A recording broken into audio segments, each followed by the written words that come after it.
بسم الله الرحمن الرحيم، وصل اللهم وسلم على إمامنا وحبيبنا سيدنا محمد ونبينا سيدنا محمد، ألف صلاة وألف سلام عليه. أيتها المواطنات، أيها المواطنون الأعزاء، كما تعلمون منذ ما يقرب شهرين أخذت إلى الخارج على جناح السرعة لما كان قد أصابني من وباء كورونا. اليوم الحمد لله بفضل الله عز وجل وعيانته ولطفه في القضاء والقدر، وبفضل كذلك أطبائنا في المستشفى العسكري والأطباء الألمان، الحمد لله طريق تعافي بدأت فيه. ربما يأخذ أسبوع أسبوعين وثلاثة أسابيع أخرى، ولكن إن شاء الله سأسترجع كل قواي البدنية.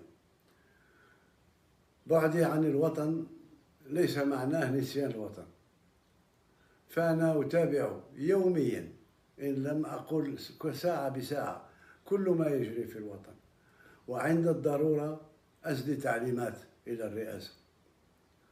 فبالنسبة للمسار الذي سطرناه مع بعض ترى الحملة الانتخابية، واليوم رانا في نهار يوم بعد ما مرت سنة على انتخابي، وأشكركم مرة أخرى على هذا.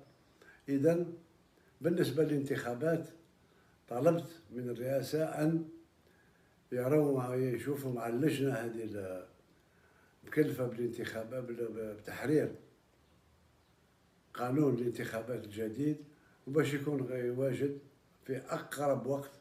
أتمنى 10 أيام ولا 15 يوم، ولكن في أقرب وقت باش ننطلق في العملية التي تأتي بعد الدستور. بالنسبة لفيروس كورونا الحمد لله اللي رجعت الأمور تدريجيا من 1300 حالة إلى ما يقارب 520 حالة، فالشكر لله، والشكر كذلك لكل من ساهم في انخفاض هذا العدد. بالنسبة للحياة الاقتصادية أعتقد أن الأمور ماشية والميزانية تاع 2020 ربما ظهر باللي قاعدين في الطريق اللي سطرناه، يعني أن لا يمس أي مواطن ذو دخل ضعيف بضرائب جديدة.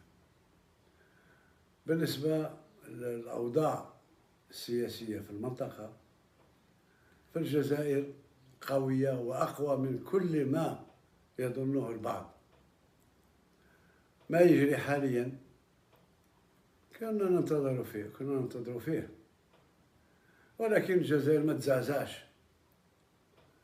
ولا ناخذ مرة أخرى مقولة أو قول ولي الله الصالح سيدي عبد الرحمن الثعالبي: إن الجزائر في أحوالها عجب، ولا يدوم فيها للناس مكروه، ما حل بها عسر أو ضاق متسع إلا ويسر من الله يتلوه.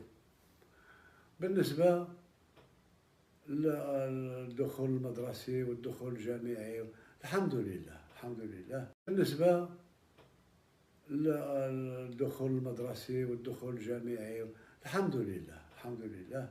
أوصي فقط مرة أخرى، بالأخص بعد سقوط الثلوج والأمطار والبرد، أوصي السيد وزير الداخلية والولاة على تطبيق حرفي لما اتفقنا عليه بالنسبة لمناطق الظل، وبالأخص بالنسبة للوجبات السخونة والنقل المدرسي.